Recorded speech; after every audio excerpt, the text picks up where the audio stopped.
sejam bem-vindos. Estou aqui mais uma vez com meu querido Maurício de Freitas, meu professor, especialista, master referência em programação neurolinguística. É um prazer estar aqui com você, Maurício. Obrigada. Prazer é meu, Isa. Muito bom estar aqui para a gente falar desses assuntos tão importantes, né? Pais, filhos e como lidar no dia a dia. É algo que todo mundo precisa, ainda mais agora nesses tempos de home office, que o desafio dobra, né? Sim. Estamos com desafios ampliados mesmo nesses momentos, né? E acho que o tema desse vídeo é um tema que pode ajudar bastante gente, que talvez esteja realmente na pauta de muitas famílias, porque ele tem a ver com crianças e telas, crianças e TV, criança e celular, criança e computador, né? E o desafio é justamente esse, né? Como fazer para a criança não ficar tempo demais nas telas, né? Então, eu acho que é um bom assunto para a gente conversar e saber também se, de alguma maneira, tem algum olhar da programação neurolinguística para nos ajudar nisso, né? E estratégias que a gente possa usar para melhorar essa relação, porque, em alguns casos, a gente vê que a balança está pendendo para um lado meio perigoso, sabe? De muito tempo de tela e que acaba gerando um vício, às vezes, quando a gente quer intervir, a criança já está ali meio que desesperada, meio que dependente daquele, né, daquele estímulo de Uhum. tela, e eu vejo algumas famílias realmente em situação difícil, pedindo ajuda, pedindo socorro. Depois a gente tem as pessoas que estão fazendo home office, e que tem que se dividir entre o home office e essa gestão de crianças e telas. Então, são desafios bem interessantes, né? Bem, Uhum. desafios grandes mesmo, sabe? Porque a gente tem muitos desafios na vida de mãe, mas eu acho que nesse tempo que a gente está vivendo, as telas se tornaram um desafio bem, como que eu posso dizer? Relevante, muito presente na vida de muitas famílias, né?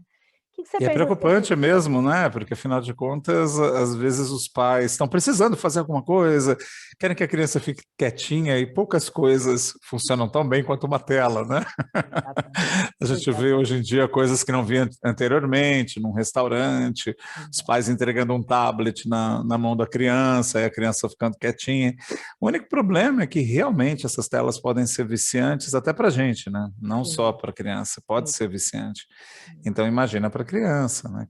Que precisa de estímulos, que tem sede por estímulos, né? sim. Eu Agora, costumo falando dizer da PNL que você falou, e na PNL, né, como é que a gente pode ver isso? A gente podia pensar em como criar estímulos para a criança sair de algo que é viciante e se sentir motivada aí para outras atividades. Mas é claro, dentro do contexto ali da possibilidade daquela família, a gente podia falar justamente desses contextos que existem do uso da tela e pensar soluções, né? Desculpe, você quer fazer um comentário? não, eu ia dizer que as telas, elas são, em termos de cérebro, né, o menor esforço e o maior retorno, porque elas, né, liberam dopamina, tem aquele, né, aquela recompensa que o nosso sistema cerebral tem, as telas geralmente conseguem fazer isso, proporcionar essa liberação de dopamina, né, e você não faz nada, você está só passivamente ali consumindo, recebendo aquilo tudo. Então, por Uhum. isso elas são tão atraentes e por isso elas viciam tanto, né. Sim, a gente fica numa espécie de transe ali em frente Uhum. à tela, e é por isso também que a criança consegue ficar quietinha, porque ela está sendo muito estimulada visual e auditivamente pela tela. Só que ainda mais, eu acho, do que a TV, são aqueles dispositivos de internet, porque a criança se sente controlando esse mundo. Uhum. Porque a TV deixa você mais passivamente, você tem um controle remoto para mudar de canal, alguma coisa desse tipo, mas esses dispositivos em que você está circulando pela internet, você usa o dedo para passar para cima, para baixo, para os lados, para clicar, para ir para outro lugar, e a sensação de controle também é interessante, né? Muito bom. Então, E o que aumenta eu ainda mais, sabe, o desejo de utilizar. Aí. O que eu acho também muito interessante desmistificar é que as pessoas falam assim: "Nossa, tem 2 anos e já sabe passar as coisas para cima e para baixo, os dedinhos e tal, não sei o quê". E, na verdade, não é que a criança tem 2 anos e já sabe, é que as pessoas quando foram desenvolver, aprimorar as coisas, foram buscar o que era mais intuitivo. E o que era mais intuitivo, a pesquisa foi justamente olhar o que um bebê faria. O que um bebê faria com o celular na mão. E a primeira coisa que ele fez foi botar a mãozinha e tentar fazer alguma coisa touchscreen. Foi aí que eles criaram o sistema touchscreen. Né? O Então, próprio Steve Jobs, ele fazia testes de usabilidade com um protótipo, andava na rua, devolvia e falava, não está simples o bastante, isso, não está fácil o bastante, isso. tem que ser fácil como uma criança usaria. Porque Então, nós foi adultos inspirado também nelas. gostamos de coisa facinho. Exatamente, Existe a exatamente. preguiça de ter que lidar com alguma coisa que é complexa, que gasta energia. Então, na verdade, esses dispositivos foram criados para você também gastar o mínimo de energia possível, sentir que você não está tendo que pensar muito. E é só uma ação simples E e aí, fácil de fazer. com grande recompensa, maravilhoso, né? Tá feito As o redes negócio. sociais também, né, Isa? Rede Isso, social, você não precisa muito pensar. Você isso. quer curtir uma coisa, você bota o dedo num coraçãozinho. A criança também percebe, facinho isso. Né? E quando te curtiram, você tem aquela descarga né, de energia. Ah, que coisa gostosa, né? É. Então, tudo isso é muito viciante. Aprovação, pertencimento, e aí vai, né? Exatamente. Tudo isso é Agora, muito viciante. agora, acho que a gente tem 2 cenários, né? Nós temos um cenário, que é a família, que tem tempo para estar com suas crianças e ainda assim tem o desafio das telas. E nós temos a família que, por conta da pandemia, às vezes está em home office, tendo que dar conta do trabalho e de crianças e usando a tela, como já ouvi e lamentei muito, já ouvi pessoas profissionais da infância falarem, usando as telas como rede de apoio. Telas não são rede de apoio, pelo amor de Deus. Rede de apoio é gente, é instituição feita com gente, né? Escola, creche, babá, família. Tela não é rede de apoio, tela é desespero. Vamos deixar claro isso, porque, né? Se a gente colocar a tela como rede de apoio, aí nós estamos fazendo um desserviço, no meu olhar, para esse universo materno, infantil, né, familiar infantil, paterno infantil, enfim. Então, tem esse cenário também, das pessoas que têm ali as suas reuniões, os seus horários de trabalho que precisam estar disponíveis e que, ao mesmo tempo, têm crianças e não querem que elas, eu uso um termo horroroso, apodreçam nas telas. É pesado, mas é bom que conscientiza, né? Assim, eu quero que meu filho apodreça na tela de jeito É nenhum. isso. E às vezes passa horas ali, eu falo, gente, eu falo pro meu filho, ó, apodrecendo, hein? Tá apodrecendo, começou a ficar fedido, vamos ver o que nós vamos fazer. Bom, vamos começar falando um pouquinho sobre como atrair a criança, tornar atrativa a criança uma atividade que possa suceder um momento com uma tela, porque se não for atrativo o suficiente, ela não vai querer sair da tela, obviamente, né? Não é boba, né? Então, primeira coisa, além da atividade ser atrativa, você pode utilizar, agora já falando um pouquinho de comunicação, programação neurolinguística, a linguagem para criar na mente da criança um estímulo forte para uma outra atividade. A gente tem até uma técnica na programação neurolinguística que se chama Swish, que ganhou esse nome por causa de um movimento rápido de mudança de imagem, de uma imagem que a pessoa está muito viciada, né, presa e tal, para uma outra desejada, que é algo que reflete na identidade dela. É claro que a gente não vai fazer um Swish com a criança, né? Afinal de contas, o Swish tem a ver com essa coisa de refletir na identidade. A criança está construindo, não é uma coisa que ela já tenha construído essa identidade. Mas a gente pode usar esse mecanismo de tornar uma imagem grande, próxima, colorida, e a outra pequena, distante, através da linguagem com a criança. Por exemplo, se eu falo assim, olha, nós vamos agora fazer uma brincadeira. Que ideia você tem que seria ótima que a gente podia fazer logo depois de uma tela, Isa, por exemplo? O que você acha que poderia funcionar super bem? Maravilhoso, eu acho que a gente tem que ir buscando isso. Eu penso que as atividades sensoriais são realmente muito interessantes para a maioria das crianças, assim, sabe? Aham. Então, Qualquer coisa que mole, lambuze, bagunce, seja fazer uma receita, seja pintar com tinta dentro do box do banheiro. Eu acho que atividades Ah, sensoriais costumam ser bastante atrativas. O que vamos não usar pode então uma colocar como depois exemplo? da sim, o que não pode colocar depois da TV é, depois da TV fazer o dever de casa. Pelo amor de Deus, né? Já é difícil sair da TV, ainda para fazer Nem tarefa, eu né, fiquei com vontade, não estou com vontade, nem adianta usar programação neurolinguística, tem que fazer alguma outra coisa. não faz milagre, né, também, né, gente? Pois é. Então vamos usar uma dessas. Pode ser, por exemplo, cozinhar junto, como você propôs, assim? Uhum, Então uhum. vamos pensar nessa atividade. Eu poderia dizer para a criança assim: ah, que tal a gente sair dessa telinha pequenininha aqui, desse espaço fechado, deixar ele bem longe da gente, para a gente ir para um lugar grande, aberto, onde você vai sentir na mão que você está mexendo nas coisas e que eu vou estar junto, sabe? E você começa a criar uma imagem grande de um espaço amplo, que tem movimento e gera interesse, e no final convida para a atividade, A né? É a mesma linguagem coisa, sensorial, né, Maurício, linguagem que você falou, sensorial. assim, de ir criando, né. Ó, você vai pegar isso, que temperatura será que vai estar e tal, e você vai trabalhando o sensorial Exatamente. mesmo antes de começar, né. É isso Eh, aí. então é legal que você vai trazendo aquelas coisas, a criança vai de alguma maneira se sentindo convidada àquilo, começa a dar vontade. É, e a ideia é assim, com essa linguagem sensorial, você vai diminuir a importância, o tamanho da imagem dela própria, porque ela vai comparar na mente. Deixa eu explicar uma questão que é importante. Nós fazemos uma comparação entre duas coisas para escolher o que a gente quer. Você falar para você assim, você prefere ir para o cinema agora ou prefere ficar em casa e assistir uma série? Você vai, na sua mente, comparar a sua sensação pensando como é que seria ir ao cinema, como você se sentiria, e aí você vai ver imagem, vai acessar sensações físicas, sons, e aí você vai fazer a mesma coisa em casa, né? Ah, eu em casa vou ver a imagem de como é que seria ver a série, estar em casa, e aí eu percebo como eu me sinto e tomo a decisão. Ah, eu prefiro ficar em casa, ou eu prefiro ir ao cinema, certo? A criança faz isso também.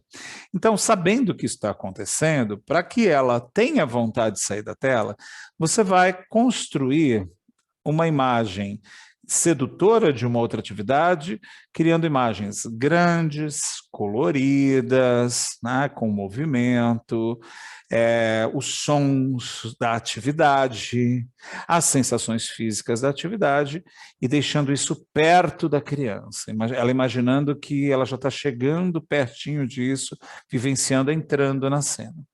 Já a tela vai virar uma imagem pequena, afastada, distante, sabe? E com a linguagem a gente consegue.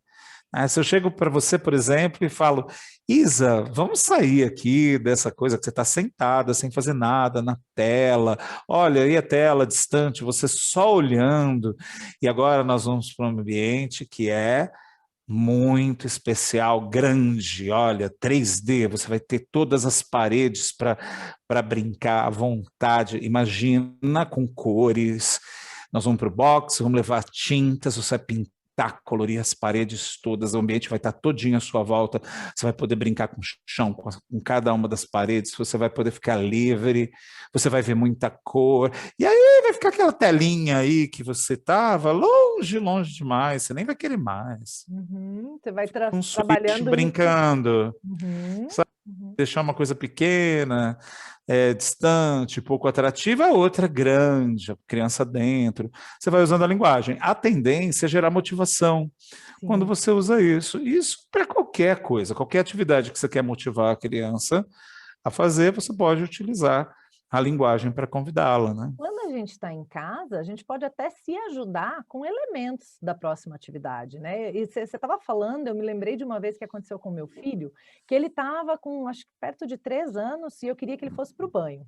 E não ia, não ia, não ia de jeito nenhum, ele estava brincando com o meu sapato de salto, sabe, a clássica cena da criança com o sapato de salto da mãe, né, para lá e para cá. Mas ele Uhum. estava muito entretido e já fazia muito tempo e eu precisava realmente que já tinha dado todos os prazos que eu poderia ter, eu precisava que ele fosse tomar banho.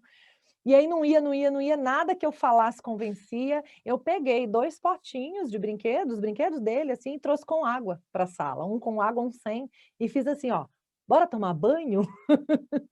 E quando eu fiz isso, né, aí ele percebeu o que que ia acontecer no banho, né, qual seria.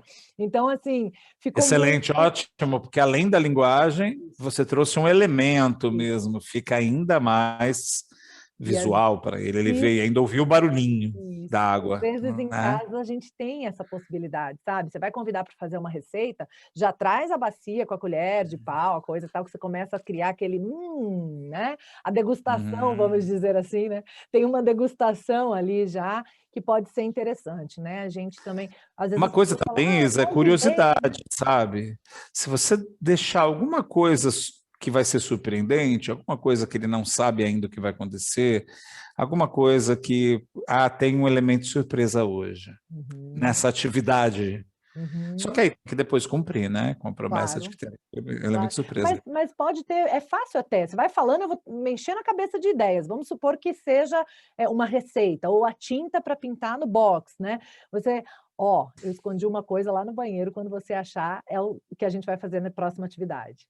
Olha Então que a legal. criança ir procurar tinta, por exemplo, né. "É isso mãe? Não, aí, tá quente, tá frio, tará", enfim, é muito mais atraente do que falar assim: "Agora acabou a hora da TV, e agora? Você vai fazer o quê? Vai, acha uma coisa para você fazer". É Essa porque parte a gente isso, não isso é um percebe. impulso para a ação através da curiosidade. Sim, O pessoal do marketing utiliza. Eles chamam sim, de o resto gatilho da curiosidade, uhum, justamente porque quando a gente gera curiosidade, a gente prende uma pessoa em algo, ela não consegue largar, ela fala, preciso saber o resto, preciso conhecer o final. Então é assim que a gente funciona. Sabendo como a gente funciona, fica mais fácil poder fazer um trabalho com a criança, por exemplo, porque a criança funciona parecido com o adulto, de sim, uma forma diferente por causa da idade, porque ainda está em desenvolvimento, mas os estímulos emocionais, a vida emocional já está lá, sim. né? Já está acontecendo muito parecido com o do adulto. Uma coisa que eu acho muito importante deixar claro é que, assim, gente, a gente quer tirar as crianças da tela, e a responsabilidade por ajudar as crianças a gerirem o seu tempo e as próximas atividades, e o seu cronograma e a sua agenda é nossa. Isso também é aprendido. Então não adianta falar: "Eu vou limitar o tempo de tela", aí bota o horário e pronto, acabou, e quer que a criança se vire no resto todo. Tem toda uma estratégia envolvida, né, nesse processo de o que vai fazer depois, tem que ser uma coisa interessante, tem toda as coisas estão se construindo.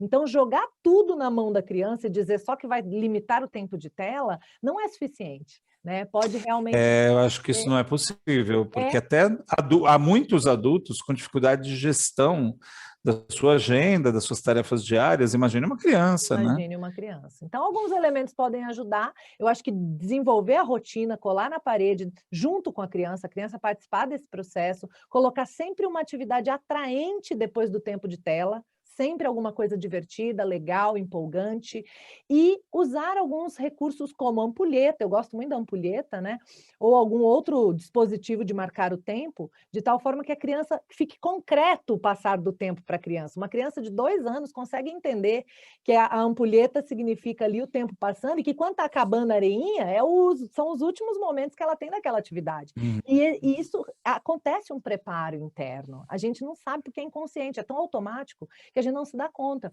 Mas a gente sabe, quando está acabando o tempo de alguma coisa, a gente se prepara para aquilo. Opa, estou me despedindo dessa atividade, está acabando, deixa eu aproveitar o restinho, né? Então a gente proporciona isso para a criança também, de tal forma que vai ficando mais fácil ela se desligar daquela atividade e passar para a próxima, né, tudo isso Acho pode excelente a ideia da ampulheta, porque fica bem visível, né? A criança está vendo ali. uhum, Agora, uma coisa importante a gente falar é que, vamos supor, que você quer que a criança saia da tela, né? E é uma atividade predominantemente visual naquele momento.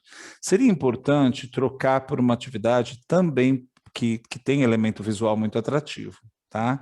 Por quê? Porque como ela está super estimulada pelo canal visual, a tendência dela é não querer ir para um outro canal, como o auditivo ou o somático, sabe? Ela não está inicialmente com tanto interesse. Então, imagine que a gente vai mudar para uma atividade que seja um pouquinho mais sinestésica, por exemplo, né? Como o ato de cozinhar ali, junto e tudo. Isso pode não ser atrativo porque é mudança de canal e porque envolve um gasto de energia e tal. Então, se você garantir que a mudança vai por caminhos visuais também, né, que tem elementos visuais que vão chamar a atenção e que você vai fazendo até, às vezes, uma predominância acontecer de um outro canal sensorial, ok, entendeu? Mas assim, se você já tenta tirar de um para o outro, pode ser um pouco mais desafiante, Uhum. por causa da predominância naquele momento. Isso Ter também na essa linguagem, consciência, tá? né? A Uhum. linguagem que eu falei, você pode usar a linguagem, use bastante elementos visuais, porque a tela ali, ela tem influência auditiva também, mas ela tem um elemento visual muito forte. Uhum. Uhum. Né? Muito Então, aproveite a predominância daquele canal naquele contexto para você levar ela para um outro contexto.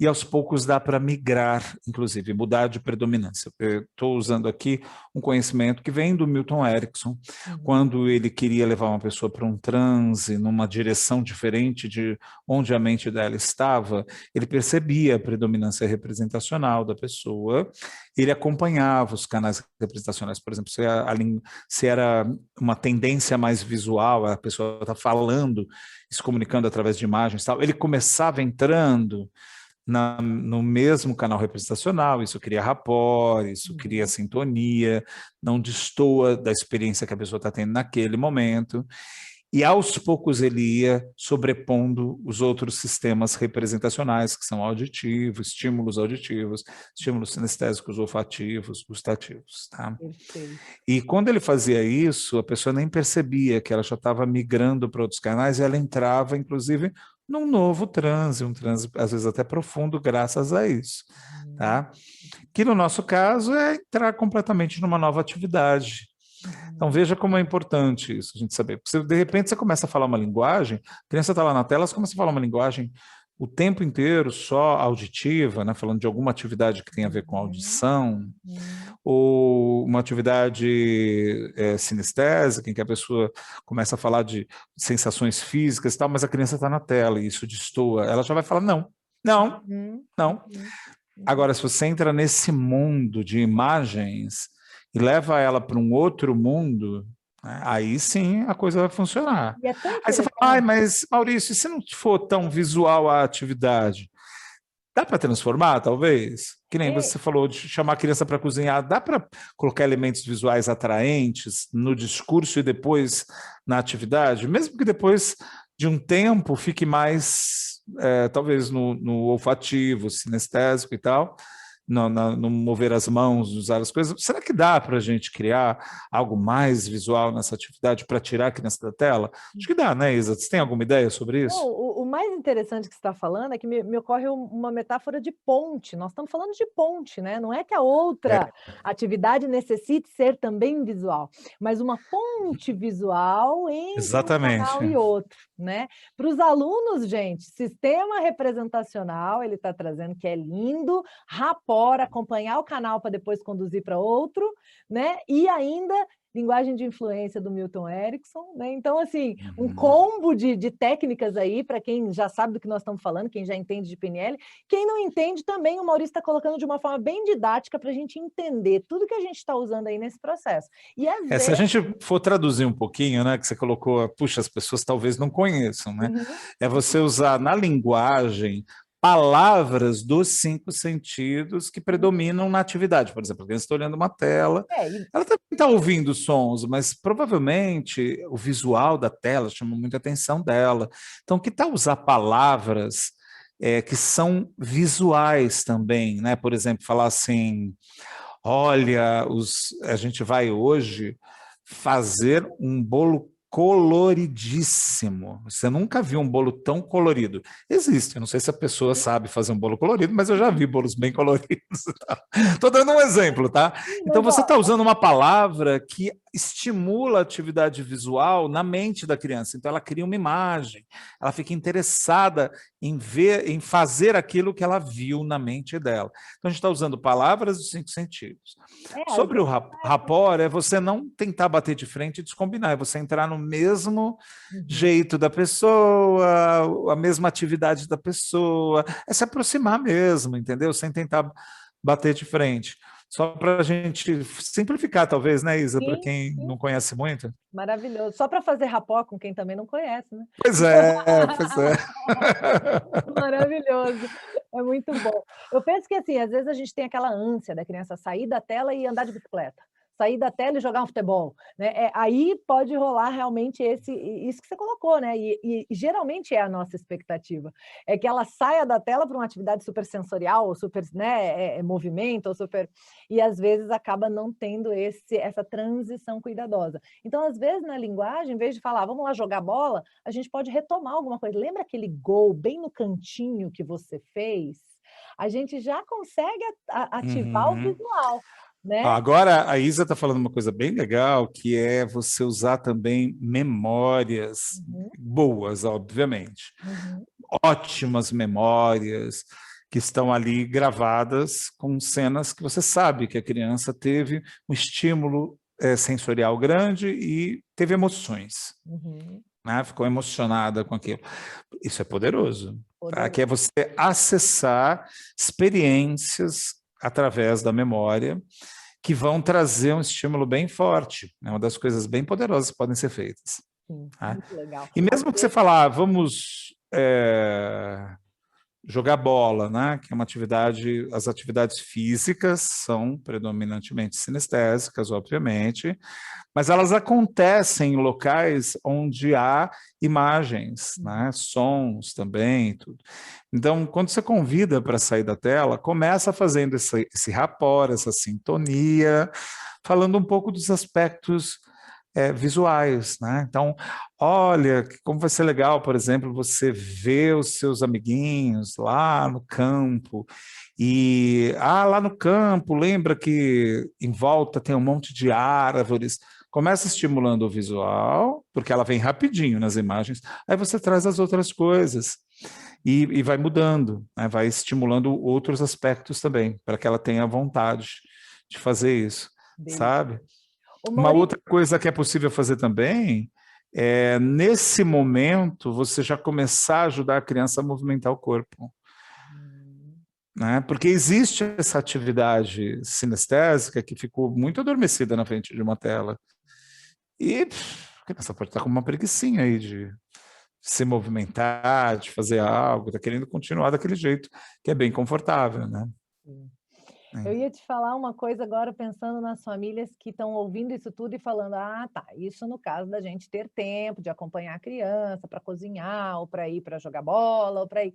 E se eu sou a família que estou lá na pandemia, né, que vou precisar de alguns tempos de concentração total na tela do meu trabalho, né, então Uhum. vou precisar que a criança fique, né, abduzida em alguns momentos, e se eu não tenho apoio, se eu não estou podendo contar com isso nesse momento de pandemia, talvez a tela vai ser usada nesse desespero, né.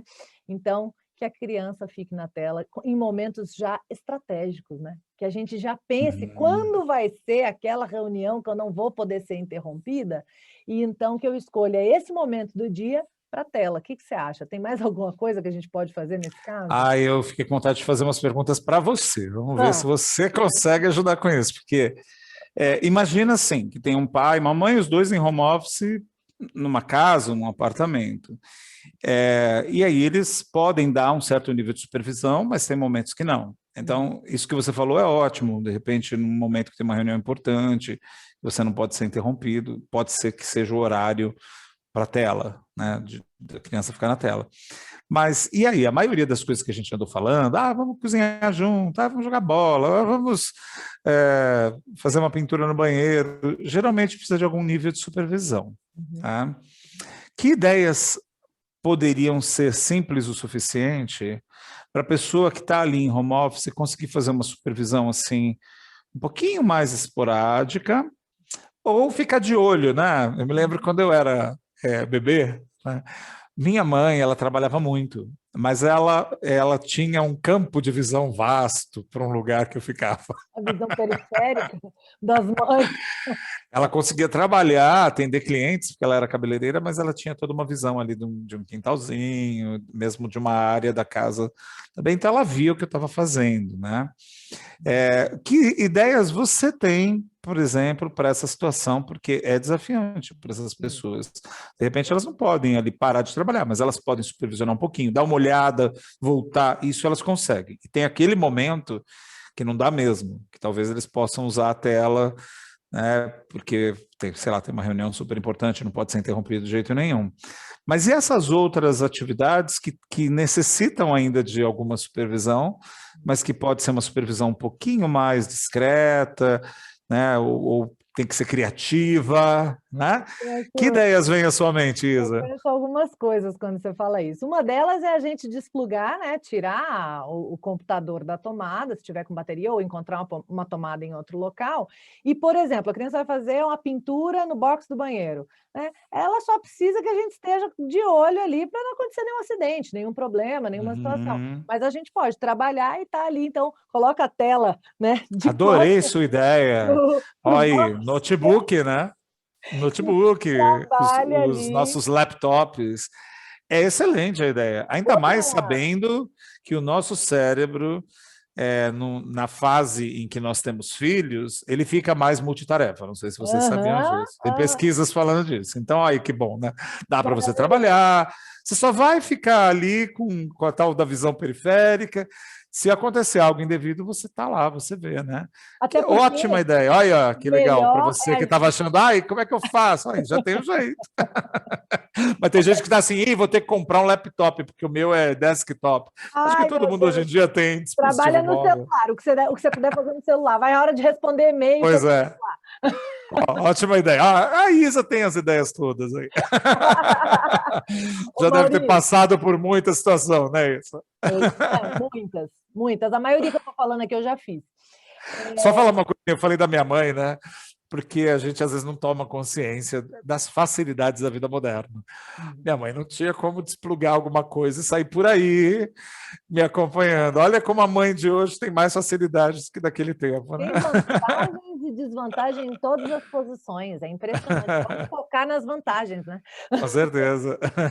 Outra coisa que eu gosto de lembrar as pessoas é que se a gente tiver um pouquinho desse olhar, existe o ovo pedagógico, a abobrinha pedagógica, a maçã pedagógica, a banana pedagógica. O que que é isso?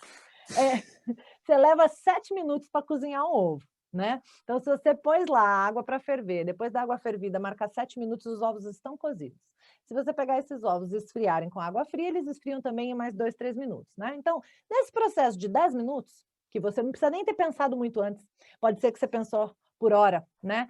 Você já pode ter uma atividade de um tempão, que são as crianças descascando os ovos cozidos, né? Isso para a criança é super Uhum. legal e para a gente também é uma atividade super segura, que desenvolve concentração e que a gente consegue conciliar, olhar para de vez em quando botar o olho lá, né? E a criança está ali num ovinho pedagógico. Eu brinco porque eu falo às vezes, mas Uhum. Isa, hoje eu não vou usar ovo pedagógico. Se ela tivesse na escola, ela ia gastar algum material. Não tem problema gastar algum ovo aqui, depois você põe na comida, faz uma salada, inventa alguma coisa que você não ia inventar, usa o ovo, mas cria esse momento, né? A abobrinha, a Uhum. criança, dependendo da idade da criança, já consegue usar o ralador, né? Uma banana, ela já consegue usar uma faca sem ponta, partir, cortar, né? É coisa que a criança gosta geralmente e que é barato, é simples, né? E que a gente consegue dar conta de acompanhar mesmo meio de longe, mesmo, dependendo, claro, a idade da criança, né? E o melhor, Uhum. quanto menos a gente interromper, mais concentração a criança desenvolve. Então, se a gente está trabalhando, é ótimo, que a gente tende a interromper menos a criança. A gente só vai realmente Uhum. interromper quando for muito importante, quando alguma coisa de risco estiver envolvida, quando... Se não, deixa viver, sabe? Isso até é um exercício para Uhum. nós mesmo, porque a gente tem uma dificuldade enorme em não interromper a criança. Uhum. Então, é Que muito... legal, surgiram muitas ideias boas, né? Acredito que até mesmo os pais que estão com esse desafio maior da pandemia, com essa ideia de desplugar, às vezes utilizar o celular para responder e-mails, ou levar um laptop com você para um outro ambiente, assim você consegue criar variação de atividades para a criança e você ter um certo nível discreto de supervisão.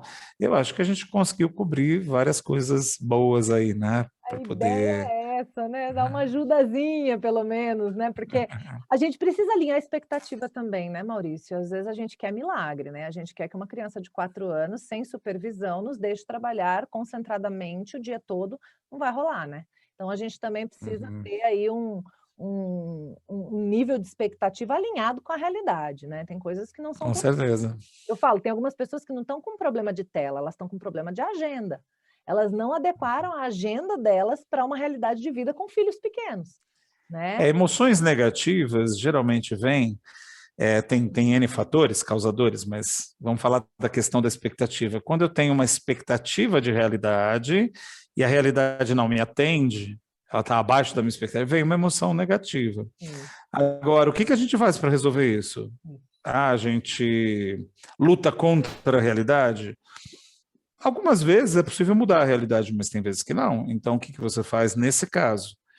Você vai adequar a sua expectativa Uhum. ao que é real. E Aí as tomar emoções decisões. difíceis vão deixar de existir ali naquele momento. Você vai estar de bem com a realidade novamente. E tomar decisões, né?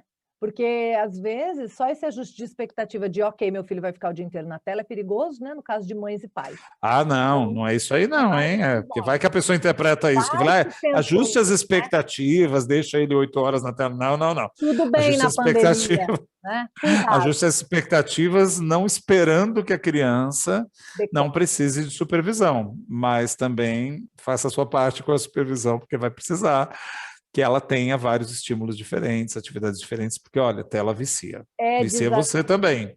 é Vicia desafio. você também.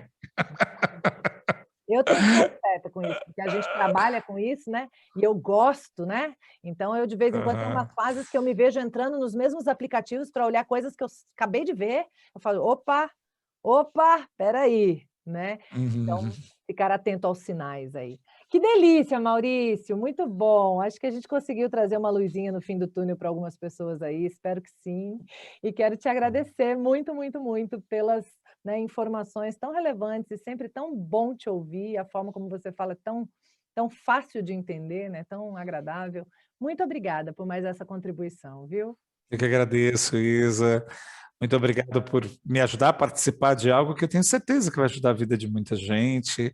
E é tão bom, né? A gente poder fazer a nossa parte. Às vezes alguém está ali à distância assistindo esse vídeo, você que está assistindo pode sentir, puxa, que bom, olha, tive ideias, entendi possibilidades. E eu fico muito feliz de poder contribuir de alguma forma com você que está assistindo, que a gente às vezes nem se conhece, mas a nossa interação já é bacana, já é útil para a sua vida. É muito lindo, a gente tem uma proximidade muito grande mesmo com as pessoas nesse contexto, é muito especial. Eu sou grata mesmo, porque eu nem imaginava o tamanho da onda de amor e gratidão que eu estava me colocando quando comecei a compartilhar conteúdos para mães e pais e famílias, assim, sabe? Que bom que você já Uhum. está tendo essa percepção, você vai ver que é muito especial mesmo. Feliz, feliz demais de você estar feliz de fazer parte disso. Muito bom. Ó, um beijo grande. Um beijo grande para todos que assistiram, que estão acompanhando aí. E comentem, digam o que vocês acharam, se faz sentido para vocês, se tem outras coisas que vocês querem saber. A gente está aqui e essa série continua. Fica ligadinho que tem próximos vídeos. Beijo, gente. Tchau.